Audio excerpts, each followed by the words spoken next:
Judge, today's case is maintenance man.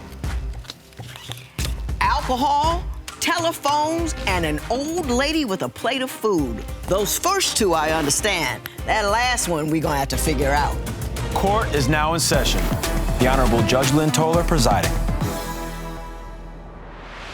Good day, ladies and gentlemen. I'm here today with Monique Johnson and Joseph Farris. The two of you have been together for 5 years. You have one child together, and each of you have children from previous relationships. Ms. Johnson, you want $1,000 for a car payment, and he wants $500 to replace a broken cell phone. We will talk about that momentarily. Before we do, Mr. Farris, I'm going to start with you. Why don't you tell me a little bit about your relationship and why we're here in divorce court today? Well, we're here today because my fiance is crazily jealous. I mean, ecstatically jealous. Like, she went out, she called me one day and she said, "Where are you at?" I said, I'm at the plasma center. She said, "Nuh-uh, you riding around in the car with your coworker. I see you. And y'all just riding past me like you don't see me, you ducking down and all this and that." But it wasn't even me. It took for her to go to somebody else's house, knock on their door, for her to find out it wasn't me. It was another dude altogether. It was a whole nother dude altogether. Now, Ms. Johnson, did you accuse him of being in a car with... First of all, don't know what your own man looks like, which is sad. But did you really follow another dude to another place trying to catch him with another woman? Yes. And you were wrong? Yes. How'd you blow that call? Well, I felt like he put me in a certain situation for me to feel jealous. How did you do that? Because he's always acting as if he's the perfect person, but he does the phone, Your Honor. He does the phone. What does he do with the phone? He's on it constantly. He sleeps. Who sleeps with their phone? Who goes to the bathroom with their phone? Who showers with their phone? Like, everything with his phone. Like, he'll come home from work. He'll speak to us and the kids. He'll speak to me and the kids, and then go in the bathroom and get on the phone. And be in there for hours. So I'm like, what? And I'm the type of person I like to look. Well, there's a couple of reasons that could be happening. Judge. Your Honor. She's like, you need to spend more time with me than Your the Honor, phone. he will you be spend on too the much couch. time with the phone, you know what I'm saying? He'll But be on the it's not couch. like He'll that. be laying on the couch. If he fall asleep, he'll slide the phone up under the couch, like, so it can't be visible. Do you do that? You do it, because you're smiling like you do it. Now, why are you doing that? Because that, to me, is suspect. Yeah. All right, look, let me tell you this, Judge. We were going through some financial issues recently, and an old lady gave me some food. And she said, "I want you to take this home to your family, feed How your family." old was she? 7, 8 years old.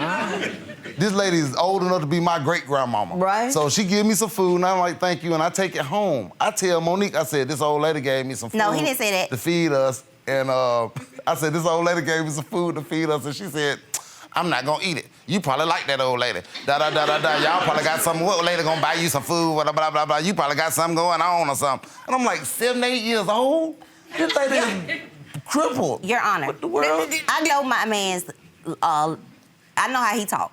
I know his lingo. So Right. when he's talking about something, he's talking about, at first he said, you know, this lady gave me this food or whatever. He didn't say, he pretty much it was like this chick.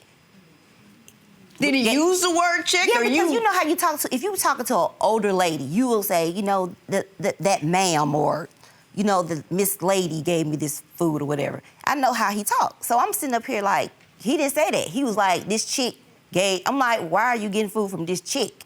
It wasn't like this older lady gave him a peace offering. So what your problem is, he did not, in his language usage, clarify this woman's age. No. As a function thereof, you think he's cheating with her. I don't think necessarily cheating with her. I'm just like, he just too friendly, Your Honor. He just gullible. But she was 78. We don't know that. Give me the best I think he's doing something wrong story that you have. Because so far you've come up light. Okay. He had this supervisor. And I feel like when she would call, he was like sneak out, he'll go out the back door or he'll whisper, and when I come in the room, he tries to hang up the phone. I think the reason why I would not answer I want to answer the phone away from her or go outside because she's so crazily jealous. If I answer the phone, she knows it's a woman, it could be my grandmama. She'll accuse me of them. She deleted women off my Facebook page that are my cousins. Don't even know them, she just delete them. You know what I'm saying? She's called, like, I got, when Are you you log deleting in, women off his Facebook page? look, when you log into Facebook, you have to have like a number on your phone number on there. I had an old phone number from like 4 years ago still on my Facebook. Look at what she does. Whose number is this? She done called the number back. I haven't had that number in like 3 years. Somebody else got it. She called the number back. A girl answered and she said, "Are you with this woman?" I'm like, what the what? Mrs. Johnson. And hold up, when that happened, it was 4 o'clock in the morning. She's up drunk. When I wake up, her face is this close to mine. And I'm like, what the world? And I don't know how long she had been standing there. Yeah. So she's like, whose number is this? My number, I'm like, I'm trying to wake up. I'm like, what are you, What are you doing? Yeah. Mr. Farris, you mentioned her drinking, and in your paperwork, you mentioned her drinking quite a bit. Why Oh, don't you man, tell me it's why like you're dealing so with- concerned about her alcohol? Because it's two different people. I'm engaged to two women. One of them is the cool woman, the other one is this psycho. And it's so crazy, once she starts drinking, she's from Atlanta before she started drinking. But once she get drunk, she's from New York. She started talking with a New York accent. You know what I'm saying? After I did, You know, women come in here and trip me out, talking about stuff all women do. You know what I mean? Don't come in here talking about I got a 2-year-old, so my life is what is that? That makes me so angry. She's full of excuses. She got excuse after excuse after excuse.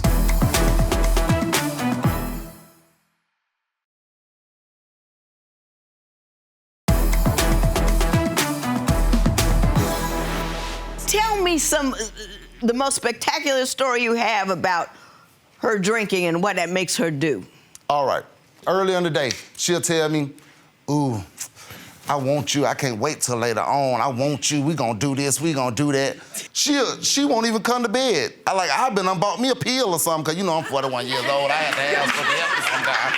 So I've been bought me a pill, and then when I take the pill thinking that we gonna do something, but I'm sitting there stuck with this pill and man, ain't nothing finna happen. Cause she'll come to bed drunk with all her clothes on. She'll come to bed drunk with a sweater on. Now, it's summertime. We got the AC on. She'll come to bed with a pullover on, pants on, another pair of pants on, some socks on, some shoes on, a pair of boots on. And I'm like, how we gonna do something like this? And then I'm sitting here with this pill in me. I'd wasted $10. Ms. Johnson, did that happen? yeah, that happens quite a lot. It happens quite a lot. And tell me why. So after a certain time of night, after I've dealt with everybody, so I feel like I deserve to turn up sometimes. So I turn up, and when I turn up, I turn a little bit too up. When she turn up, And I turn down. I'm not excusing it. I always tell her, I said, you don't need to drink this much because I don't see why you drink because you're never happy. You always find reason to be angry when you're drunk. You're always sad when you're drunk. And I said, it's a depressant. I shouldn't have to work so hard and her not do nothing but sit around and drink all the time to do this. Sometimes I get stubborn and I be like, nah, I'm not gonna do this. I'm finna go look out for myself because I don't have nobody else looking out for me to make me happy. So I'm gonna go off and buy me a pair of shoes or something to make me happy. She has to keep a job before she could talk about anything that has something to do with finances if she's not paying it. Okay. Ms. Johnson, are you unable to keep a job because of your alcohol use? I think I'm just drained. I'm drained. Drained from what? From emotional drain. And I have, like I said, I have 3 kids, and my baby is 2. And I've been with her 24/7, every day, all day, and I'm an online student. After I did... You know, women come in here and trip me out, talking about stuff all women do, like it's something fantastic. Listen, I have 4 stepkids, a job at a law firm, did a judicial campaign, and had an 8-month-old. Everybody got fed, everybody got where they were going. I didn't have to get drunk. You know what I mean? Don't come in here talking about I got a 2-year-old, so my life is... What is that? What is that? I don't understand. Cooked, cleaned? She makes more excuses. what She kind makes of more sense does excuses than that progress, make? Judge. She full of excuses. That makes me so angry. She's full of excuses. She got excuse after excuse after excuse. And I've never, ever cheated on her. But guess what? She's cheated on me. But I've never, ever, ever cheated on her. She's never caught me in a situation. Tell me what she did. Well, I was looking on a Facebook page, and a guy was telling her how much he enjoyed their sexual experience. And Tell me some of what you're going through, because I think I'm missing it. And I don't want to be critical if there's some facts I don't have. When he first got here, I was in a bad place.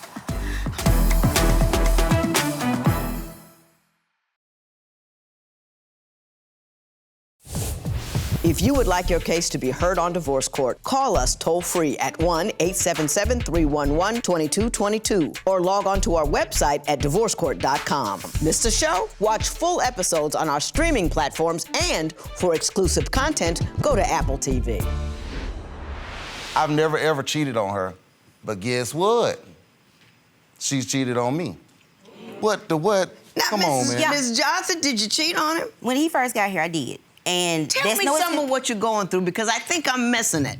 And I don't want to be critical if there's some facts I don't have that justify whatever things that you're doing. So tell me what you've been going through so I can understand. When he first got here, I was in a bad place. Prior to all of that, I lost my mom.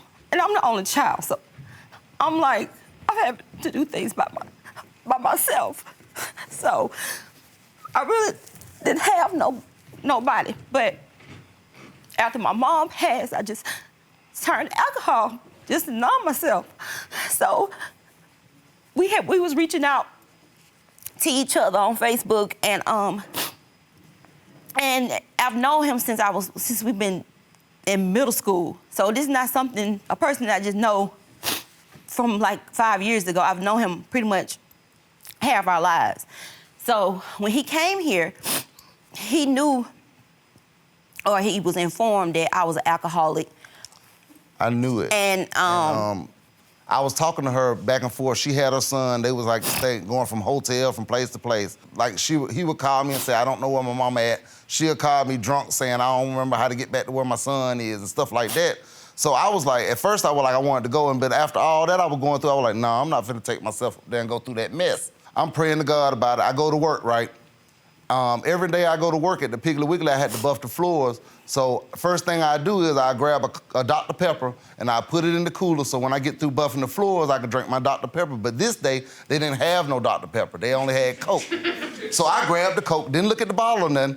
At the same time, I'm thinking about her, and I'm like, I ain't going up that food with that messy chick. I don't da. But I put the Coke in the freezer. I go buff my floors. I'm praying the whole time. I'm like, I'm not going. I shouldn't go. I'm not going. I'm not playing and buffing. So once the buffing was over, I grabbed the Coke, opened the top, drank it, and when I turn it down, I read it, and guess what was on it? What? Monique. So I took a picture of the bottle, and I showed it to her, and I said, God wants me to come, so I'm coming. Wow. So that's how I ended up getting with her. And when I got here, she didn't have her kids. I stressed to her that we had to get them, so we got them back. Because why? Why? Because she was very, very worried every day. She cried every day about her daughter. So, and at the time when we went to get them, she had a hangover and she didn't want to go. But I dragged her and I made her go. She didn't want to go, not because she didn't want her kids, but she was scared. Right. So I put Buff into her and said, we're going to get them. And we've had them ever since.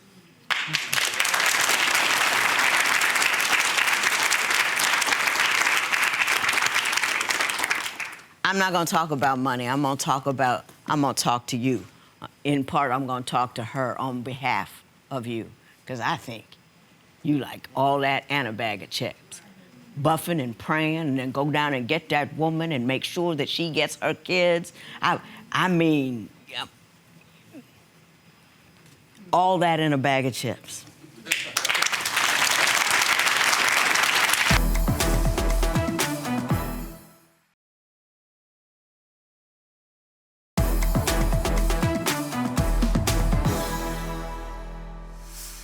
I'm not mad, Ms. Johnson, I'm worried. I'm worried about your frame of mind. I'm worried about your fears. I'm worried about your drinking. And I'm worried about your children. I think that you're very, very hurt. Life is like fire. It burns. You put alcohol on a fire, it burns out of control. You need to cope with the death of your mother. Instead of buying booze, save that money up and go see a counselor, because that's what will fix it. Booze won't fix it. Booze will make all your other problems worse, but they will not stop you from missing your mom. It will not stop you from hurting, and it certainly won't make your economic situation any better. You could have a job. You could support yourself. You could do a lot of things, but what you've chosen to do is to give up every day and give in to the pain that you feel. When my mother was dying, she told me this, because I, in the bed crying, whoa. And she said, you know what, baby? Nobody beats death. We all gotta go. But you beat the game if we die in the right order. If I were to have to bury you, I lose. You're burying me. I did my job, and now I'm moving on. I loved my mother. I love my mother more than anything. I wrote a book about her in 2007. And she's gone now. But I'm okay. I'm okay because I chose to deal with it. It hurts me when I think about it, but I don't live it because it would piss her off. Do you know what I'm saying? Don't not be a mother to your child because your mother is gone. That's not fair. You're going to end up burying her because she doesn't have the right kind of support to grow up into the kind of woman she needs to be to handle your business. Your mother would be outraged if her granddaughter had a drunk mother not taking care of her business. Outraged. Don't do that. Honor her. Take care of that alcoholism. You got a good brother. He's on the phone and entertaining himself because you ain't no fun. He got to do something. He's working, buffing floors, cleaning pipes, and coming home to a woman who's drunk and upset. I ain't mad. I'm just passionate about you leveling up. And it's your job to deal with your distress because it's your job to be the best mother you can be. And quiet as it kept, keep this dude over here. He loves you. He loves you. Nah, I get a lot of dudes in here trifling, no count, not happening, not working. They are cheating. They're having break babies. There's cats on the phone. You're the biggest problem that you have. But the good news is you're the easiest problem for you to solve because you have that power. You can't fix him, you can't fix him, you can't fix me, but you can fix you. And that's what I'm asking you to do. You hear me? Yes, ma'am. There will be no recovery in this matter. It is so ordered.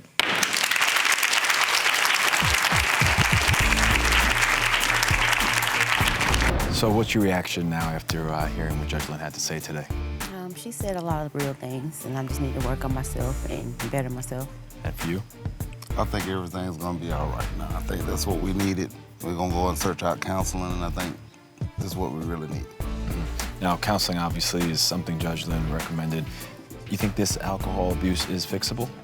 I believe it's fixable. Yeah. I just got something more deeper that I just probably need to work through with counseling. Mm-hmm. Well, we're gonna set you guys up, all right? And we wish you two the best. All right? Thank you. Good luck to you guys. Thank you. Thank you.